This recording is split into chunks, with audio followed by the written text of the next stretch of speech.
Okay, let's unpack this. Have you ever considered the invisible world bustling inside you right now? Hmm.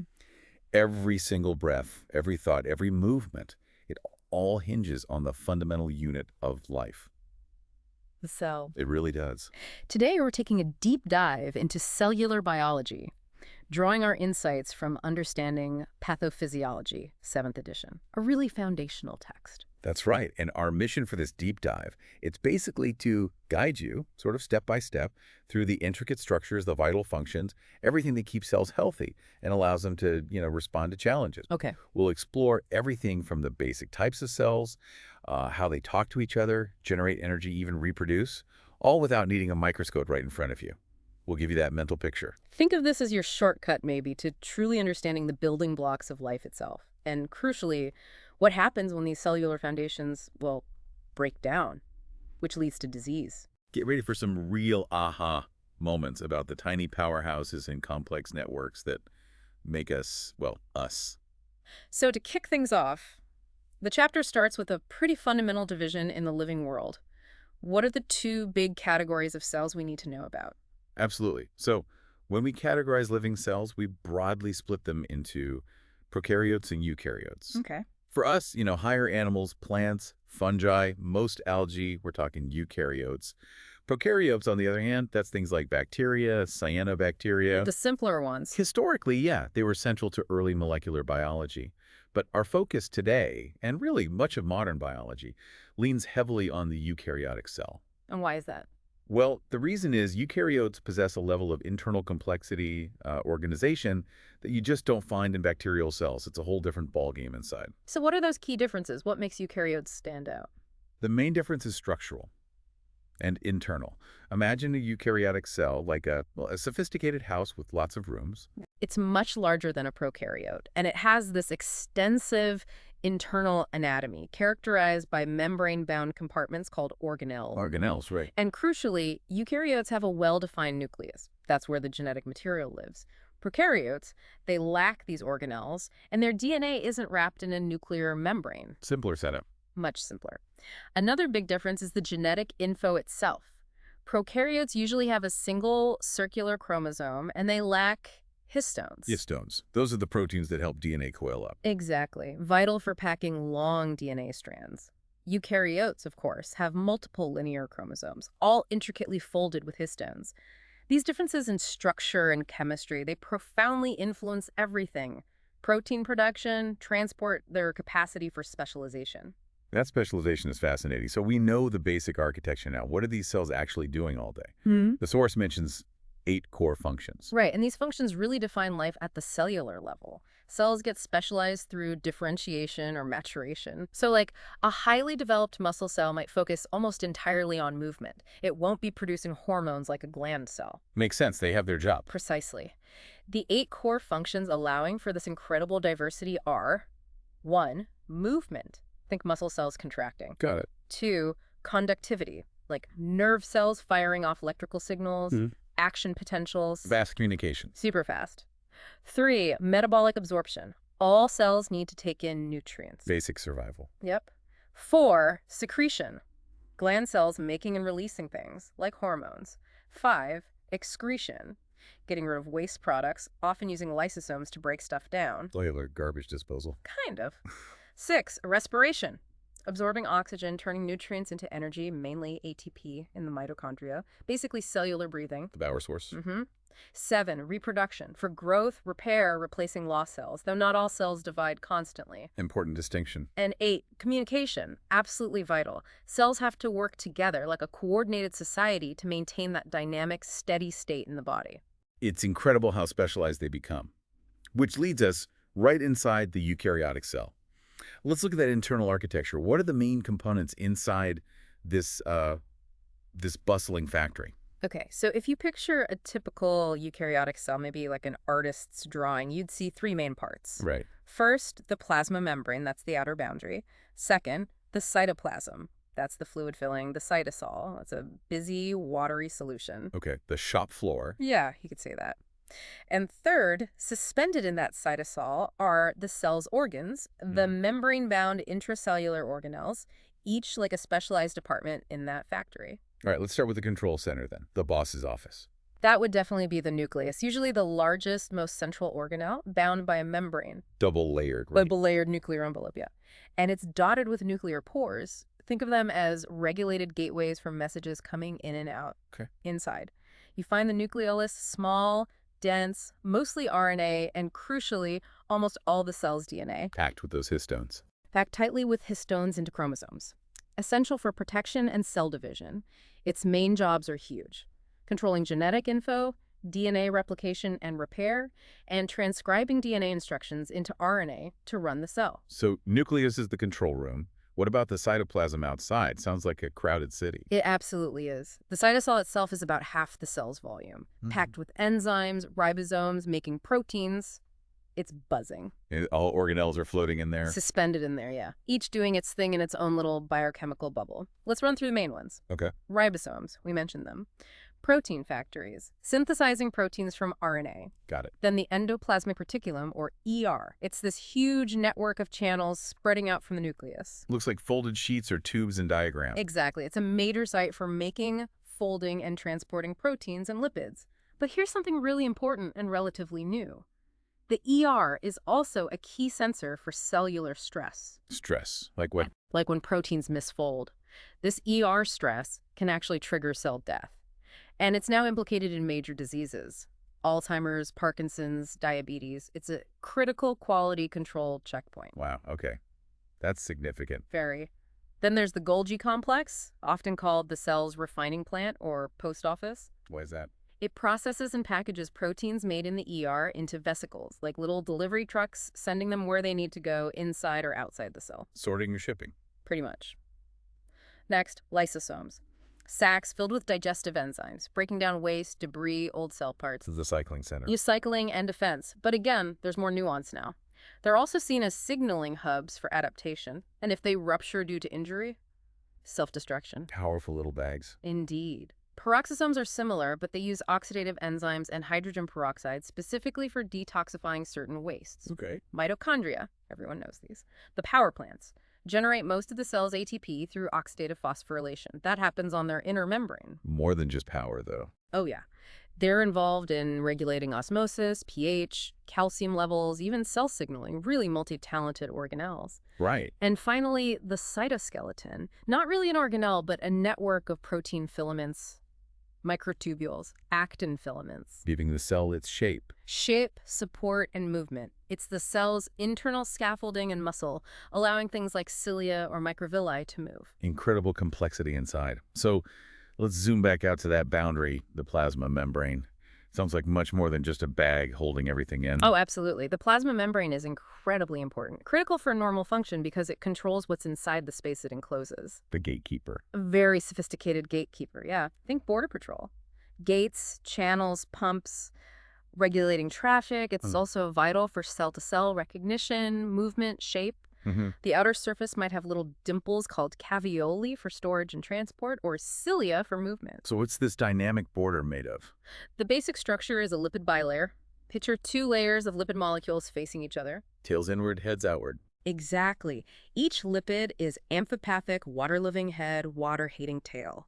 This makes them arrange spontaneously into that bilayer, which is a great barrier for water-soluble stuff. But lipid-soluble things like oxygen, they can slip right through. Mostly phospholipids, right? Phospholipids are the most abundant. And here's an important update to the old fluid mosaic model. We now know lipids and proteins aren't just randomly floating. They form dynamic microdomains. And problems with these specific protein-lipid interactions increasingly recognized in disease. Okay, so what about the proteins embedded in this layer? What jobs do they do? Proteins do most of the membrane's actual work. They can span the membrane, anchor to one side.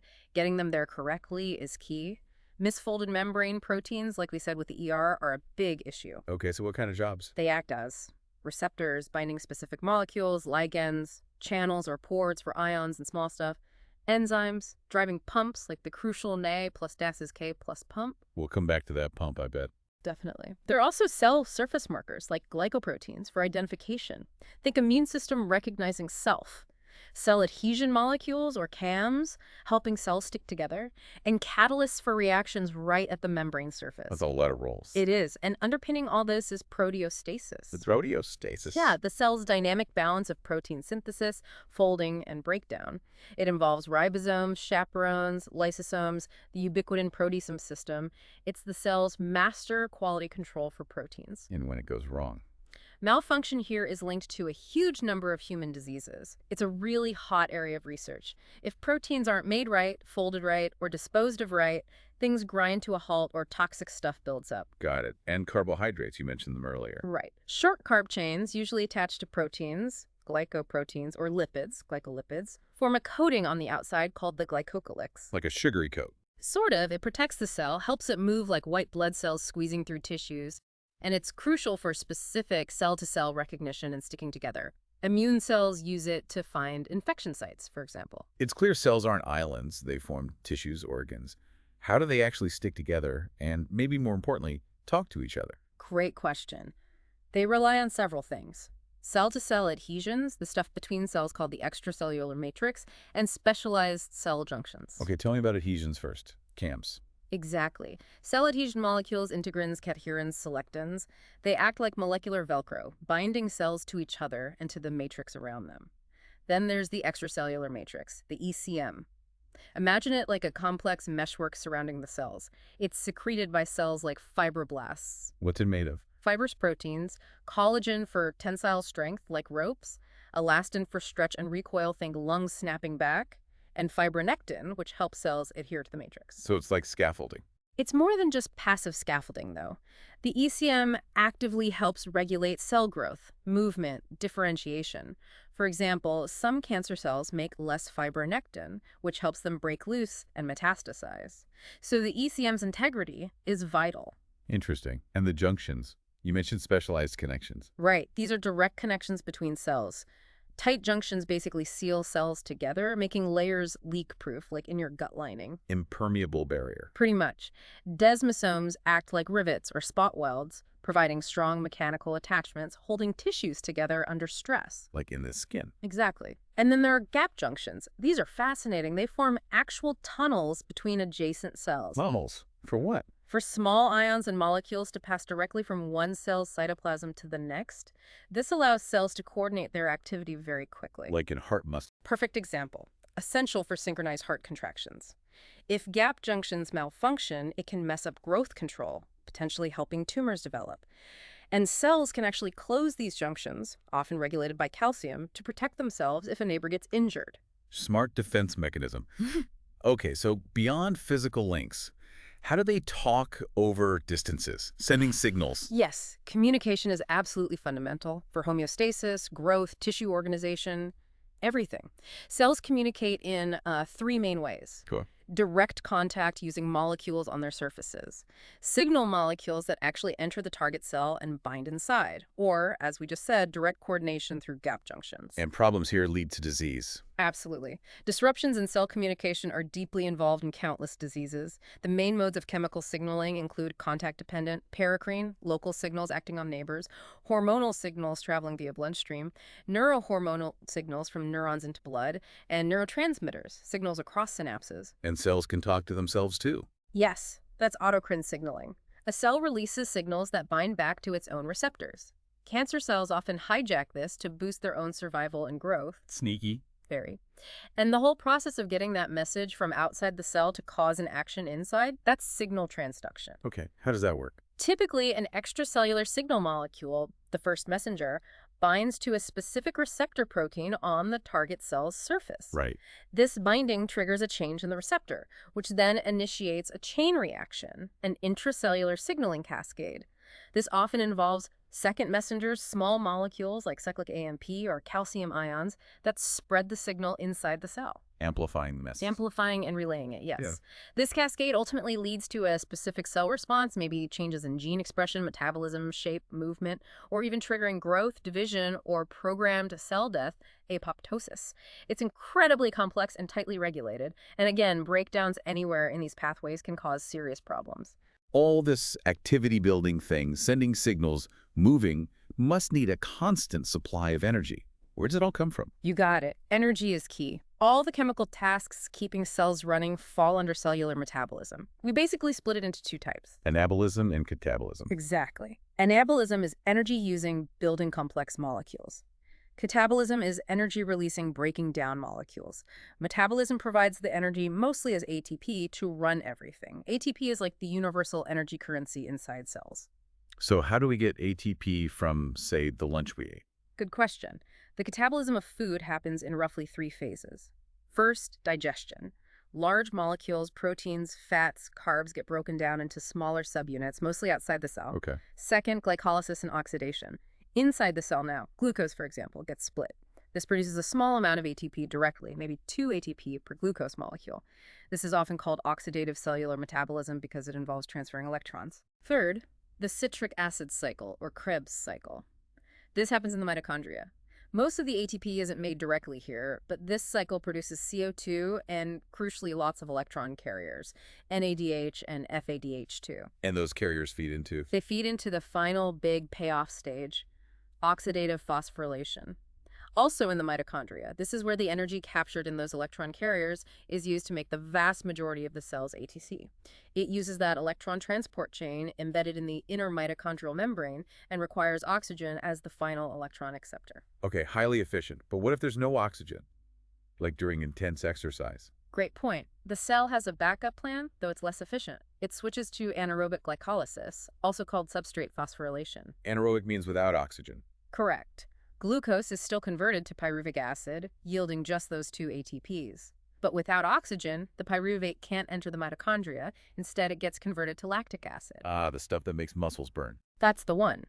It's less efficient, but vital for short bursts or when oxygen is low. And it's quickly reversible once oxygen returns. Shows the cell's adaptability, doesn't it? It really does. Yeah. So with all this metabolism making energy and waste, cells have to constantly move things in and out across that membrane. How does that work? Precisely. Survival hinges on getting nutrients and signals in and waste out. Some very small uncharged molecules like oxygen and CO2 can just diffuse across the lipid bilayer. Simple diffusion. Easy enough. But most molecules need help. They rely on specialized membrane transport proteins. These are generally either transporters or channels. What's the difference? Transporters are specific. They bind to a solute, change shape, and move it across like a revolving door. Channels form pores through the membrane. They're often selective based on size and charge, and many have gates that open and close, like a tunnel with a gatekeeper. Okay, and some transport doesn't cost energy. Right, that's passive transport, driven by physical forces, not the cell's ATP. Includes diffusion, moving down a concentration gradient high to low. Simple spreading out. Basically. Also filtration, which is movement due to pressure differences, like hydrostatic pressure pushing fluid out of capillaries. Blood pressure doing work. Exactly. And osmosis, which is specifically the movement of water across a semi-permeable membrane. Water moves from where it's more concentrated, meaning fewer solutes, to where it's less concentrated, more solutes. Kind of dilute the solutes. That's a good way to think about it. It's driven by solute concentration, measured as osmolality. This controls water balance everywhere in our bodies. And tonicity, isotonic, hypertonic, describes how a solution affects cell volume based on this. Crucial for things like IV fluids. Makes sense why they use saline then. Isotonic. Precisely. Doesn't make cells swell or shrink. But what about moving things against the flow? Or big stuff? That must need energy. It absolutely does. That's active transport. It uses cellular energy, usually ATP, to move solutes uphill against their concentration gradient. Uses specific protein pumps. Like that sodium-potassium pump you mentioned. The classic example. The Na plus DAFK plus AT paste pump, it's in virtually all our cells, uses ATP to pump 3 sodium ions out and 2 potassium ions in. Maintaining that difference. Maintaining those crucial ion gradients across the membrane, which is essential for nerve impulses, muscle contraction, and maintaining cell volume. It's a huge energy hog, uses maybe 60–70% of ATP in nerve and muscle cells. Wow. Okay, what about really large molecules, like proteins? For those, cells use vesicles' little membrane sacs. Endocytosis is taking stuff in. The plasma membrane folds around the substance, pinches off, and forms a vesicle inside. 2 types of that. Yeah, broadly. Pinocytosis, or cell drinking, takes in fluids and small solutes. Often uses clathrin-coated vesicles. Phagocytosis, or cell eating, engulfs large particles like bacteria or debris. Think immune cells cleaning up. Macrophages eating terms. Exactly. There's also receptor-mediated endocytosis, which is highly specific. Receptors on the surface bind a particular molecule, and then that whole complex is rapidly pulled inside. Used for things like cholesterol uptake, but also how viruses like the flu get in. And interestingly, endocytosis is now seen as a key organizer of signaling pathways too, controlling signals in time and space. Okay, so endo is in. What about out? That's exocytosis. Vesicles made inside the cell fuse with the plasma membrane and release their contents outside. This is how cells secrete hormones or neurotransmitters, and also how they replace membrane loss during endocytosis. A constant cycle. Yes. And related to this are exosomes, tiny vesicles secreted by many cells, including cancer cells. They can carry proteins, RNA, lipids, acting as messengers between cells, influencing things like tumor growth or immune responses, another really active area of research. And tying back to transport and signaling are electrolytes, those charged ions like sodium Na+ and potassium K+. Sodium high outside, potassium high inside. Maintained by that pump, yes. This difference creates an electrical charge across the membrane potential. All our cells are polarized, with a negative charge inside relative to outside at rest, usually around negative 70 to negative 85 millivolts. But nerve and muscle cells are special. They're excitable. If stimulated enough to reach a threshold potential, voltage-gated channels snap open. Sodium channels first. Sodium rushes in, making the inside positive. That's depolarization. Immediately after potassium channels open, K+ rushes out, making it negative again. That's repolarization. And that whole quick flip. That's the action potential, a rapid, transient change in membrane potential. It travels down the nerve or muscle cell like a wave, carrying information. It's the basis of nerve impulses. And even small shifts in ion concentrations can dramatically affect how easily cells fire huge clinical implications. Astounding how it all connects. So we've gone from single cells to how they function. But how do we get from one cell to trillions, organized into tissues and organs? How do they grow and divide? Right. Growth and organization. Our survival literally depends on making millions of new cells every second. This happens through the cell cycle. The life cycle of a cell. Essentially, yeah. The process of growth and division. For somatic cells, our regular body cells, it involves mitosis, dividing the nucleus, and cytokinesis, dividing the cytoplasm. This is preceded by interphase, the growth phase. 4 phases in the cycle? 4 main phases, yes. G1, that's growth, getting ready for DNA synthesis. S phase, S for synthesis, where the DNA is actually duplicated. G2 phase, more growth, making proteins needed for division. And finally, the M phase, M for mitosis, which includes mitosis itself, prophase, metaphase, anaphase, telophase, and cytokinesis, splitting into 2 identical daughter cells. And this is tightly controlled, I assume. Oh, incredibly tightly controlled. By signals like mitogens, which stimulate mitosis, growth factors, which increase cell size, and survival factors, which prevent apoptosis or programmed cell death. Apoptosis, cell suicide. Programmed cell death, yeah. It's crucial for development and removing damaged or unnecessary cells. And speaking of damage, there's the DNA damage response. What's that? If DNA gets damaged, say by radiation or chemicals, the cell activates repair pathways. Protein kinases are recruited to the damaged site, and they signal the cell cycle to stop. Pause for repairs. Exactly. Give the cell time to fix the DNA. If the damage is too severe and can't be fixed, this same system can trigger apoptosis to prevent potentially cancerous mutations from being passed on. Yeah. It's a critical quality control checkpoint. Makes sense. So cells divide. How do they then form tissues? Cells with similar structures and functions group together to form the 4 primary tissue types: muscle, neural, epithelial, and connective tissue. This organization relies on cells recognizing each other, communicating, sticking together, and having a sort of memory of their type. Different tissues look very different. Absolutely. Think of protective skin epithelium versus stretchy artery connective tissue versus contracting muscle. Their structure reflects their function. And how are tissues maintained? Cells die off. That's where stem cells come in. These are remarkable cells that can do 2 key things: self-renew, make more stem cells, and differentiate, turn into specialized cell types. The body's repair kit. In many tissues, yes. They act as an internal repair and maintenance system, replacing differentiated cells that are lost due to normal wear and tear or injury.